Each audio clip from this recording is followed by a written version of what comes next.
이 영상은 MPL 환자에서 피머의 바로스 기형 교정 수술 과정을 설명하는 영상입니다. 환자에 따라서 안테버전에 이상이 있을 경우에는 가이드의 디자인만 변화되고 수술법에는 차이가 없으며 이 영상은 안테버전에 이상이 없는 환자를 기준으로 제작되었습니다. 먼저 제품 구성을 보시겠습니다. 가장 먼저 뼈를 절골하기 위한 오스테오토미 가이드가 있습니다. 그리고 뼈를 자른 후에 재정렬하는 데 쓰이는 리덕션, 뉴트럴라이제이션, 컴프레션 가이드가 있으며 명칭이 가이드에 각각 표시되어 있습니다. 모의 수술을 위한 뼈도 동시에 제공됩니다. 여기까지의 구성으로 총 2회의 모의 수술을 진행할 수 있습니다. 그 다음 수술 전 모델이 있는데 이 모델에는 가이드를 올바르게 사용했을 때의 핀의 장착 위치가 표시되어 있으며 수술 전 가이드 장착 연습 용도입니다. 수술 후 모델은 리덕션 가이드가 장착되었을 때의 형태를 기준으로 제작되어 있으며 이 모델을 사용하여 수술 전에 플레이트를 컨투어링하고 리덕션 가이드와의 간섭을 미리 체크할 수 있습니다. 앞에서 보여드린 연습용 모델과 별도로 실제 수술을 위한 가이드도 여분을 포함해 제공됩니다. 다음으로는 수술 전 준비 과정을 보시겠습니다. 먼저 수술용 오스테오토미 가이드 여분 하나를 수술 전 모델의 K-와이어를 이용하여 결합해둡니다. 수술 중에는 이 모델로 가이드의 장착을 비교하여 확인하거나 수술 중 가이드가 추가로 필요할 경우 다시 분리하여 사용할 수 있습니다. 그 다음으로는 수술 후 모델을 이용하여 미리 플레이트를 컨투어링하는 과정을 거치며 이 과정을 통해 수술 시간을 크게 단축할 수 있습니다. 이렇게 준비 과정을 거치면 이 모델들을 이오가스나 플라즈마로 멸균하여 수술에 들어가게 됩니다. 수술 과정입니다. 수술 중 접근은 일반적인 DFO를 할 때와 마찬가지로 피머의 크레니오 레터럴 접근 방법을 사용하시면 되며 가이드의 장착 부위에는 연부 조직을 조금 더 신경 써서 제거할 필요가 있습니다. 가이드에는 P와 D가 적혀있고 각각 프록시말, 디스탈을 의미하며 디스탈에는 가이드의 뾰족한 부분이 있습니다. 이 부분에서 가이드는 뼈의 크레니얼에서 장착하며 위아래로 움직여 보아 움직임이 최소화되고 뼈에 잘 밀착되는 지점을 찾습니다. 이때 미리 준비해둔 수술 전 모델을 이용하여 가이드와 뼈가 올바르게 결합되었는지 체크할 수 있으며 정확한 비교를 위해서는 캘리퍼로 가이드와 특정 지점과의 거리를 재어 확인 가능합니다. 가이드가 올바르게 장착되었으면 본홀딩 포셉을 이용하여 가이드를 움직이지 않게 잡아줄 수 있으며 상황에 따라서는 손으로 잘 누른 채로 수술을 진행할 수도 있습니다. 그 다음 인스톨 핀을 장착하는데 사용하는 K-와이어의 사이즈는 핀 삽입부 측면에 표시되어 있습니다. 바이코티컬로 장착해주며 장착 순서는 중요하지 않습니다. 또한 먼저 장착한 핀으로 인해 다음 핀 장착이 어려운 경우 핀을 살짝 구부려서 장착해 주어도 핀의 방향이 원래 방향을 찾아가게 됩니다. 다른 가이드 수술과 다르게 DFO 수술 과정에서는 인스톨 핀을 일부만 장착했다가 다시 제거한 이후에 트로클리아 플라스티를 해줍니다.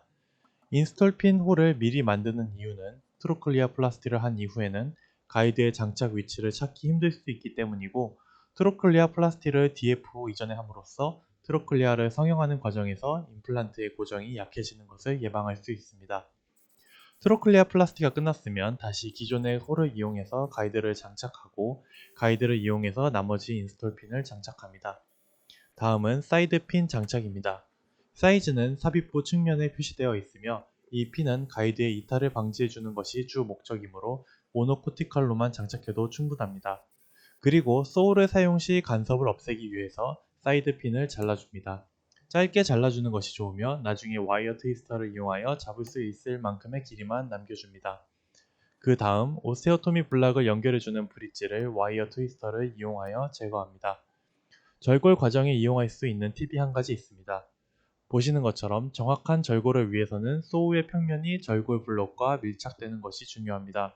만약 이처럼 소우가 밀착되지 않으면 틀어진 각도만큼 나중에 수술 결과가 바뀌게 됩니다. 그래서 사용할 수 있는 방법으로는 보시는 것처럼 파워 툴을 약간 각도를 준 상태에서 소우를 블락 쪽으로 내리 누르는 힘을 주면 소우의 유연성을 이용하여 소우가 블락에 완전 밀착되게 됩니다. 이 상태에서 소우를 이동시켜도 소우의 각도가 유지되는 것을 보실 수 있습니다. 이런 방법으로 절골을 해주시면 되며 어시스트의 도움 없이 절골을 하실 때는 한 손으로 뼈를 잡고 손가락으로 파워툴을 받쳐주면 더 흔들림 없이 안정적으로 절골할 수 있습니다. 또한 절골 방향에 따라서 소우 어태치먼트의 방향을 바꾸면 시야가 확보되어 수술 정확도 향상에 도움이 됩니다. 그 다음 오스테오토미 가이드를 제거하기 전 두 가이드를 맞대어 절골 상태를 체크합니다. 절골이 덜 된 케이스의 경우 인스톨 핀의 배열이 달라지게 되며 절골면을 약간 더 수정할 수 있습니다. 절골이 더 많이 된 케이스의 경우 밀착된 상태에서의 갭이 생기게 됩니다. 이 수술에서는 핀의 배열과 절골면을 살펴본 결과 문제가 없어 그대로 다음 과정을 진행하였습니다. 절골이 다 끝났으면 사이드 핀을 와이어 트위스터로 제거해주고 오스테오토미 가이드를 제거합니다. 그 다음 리덕션 과정을 위해서 핀의 길이를 다르게 하여 잘라줍니다. 이때 제일 짧은 핀의 길이가 약 5cm 이상이 되어야 합니다. 그 다음 핀의 리덕션 가이드를 장착합니다. 오스테오토미 가이드와 마찬가지로 P와 D가 표시되어 있으며 화살표 방향을 따라 장착해 주시면 됩니다. 앞선 오스테오토미 과정이 잘못되었을 때는 뉴트럴라이제이션 가이드를 사용하여 절골면에 상관없이 수술 계획에 맞게 뼈를 정렬시킬 수 있으며 뼈에 갭이 생길 수 있습니다. 장착 방향은 리덕션 가이드와 마찬가지로 화살표 방향을 맞춰주시면 됩니다. 절골이 정확하다면 컴프레션 가이드를 사용하여 뼈 사이의 간격을 최소화할 수 있습니다. 수술자의 판단에 따라 뉴트럴, 컴프레션을 정하여 가이드를 선택해 주시면 됩니다. 이렇게 두 번째 가이드를 장착하고 난 이후에는 본홀딩 포셉으로 두 가이드를 잡아 뼈와 가이드를 움직이지 않게 해줍니다. 이제 뼈를 고정하기 전 뼈의 정렬이 올바르게 이루어졌는지 확인하고 필요한 경우에는 본홀딩 포셉으로 뼈가 움직이지 않게 추가 고정해줍니다. 고정이 완전히 이루어지면 미리 뼈의 형태에 맞춘 플레이트를 임시 고정한 이후에 보통 정형 수술 과정에서 마찬가지로 수술 과정을 진행해 주시면 됩니다. 플러그를 이용해서 임시로 플레이트를 고정하고 방향이 틀어질 가능성이 낮은 스크류부터 장착을 해서 변이가 생기지 않도록 해줍니다. DFO를 할 때는 전용 플레이트가 있으면 좋지만 없다면 영상에서와 같이 컨투어링이 가능한 일반 플레이트도 사용이 가능하며 특히나 유의하실 점으로 트러클리아 플라스티를 한 경우 뼈에 스크류를 장착할 공간이 굉장히 한정되어 있으므로 플레이트와 스크류의 각도를 사전에 미리 잘 확인하고 개선하여 락킹과 코티칼 스크류를 잘 선택하여 적용해야 합니다. 또한 처음부터 트러클리아 리지가 너무 낮아진 환자의 경우에는 트로클리아 플라스티와 DFO를 동시에 적용할 만큼 뼈의 두께가 나오지 않기 때문에 PGR과 같은 추가적인 임플란트를 고려하시는 것을 추천드립니다.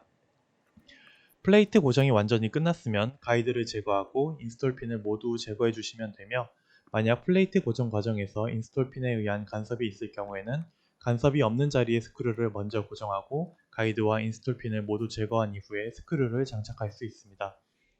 플레이트 고정 과정이 끝나게 되면 일반적인 수술법에 따라 마무리를 하게 됩니다.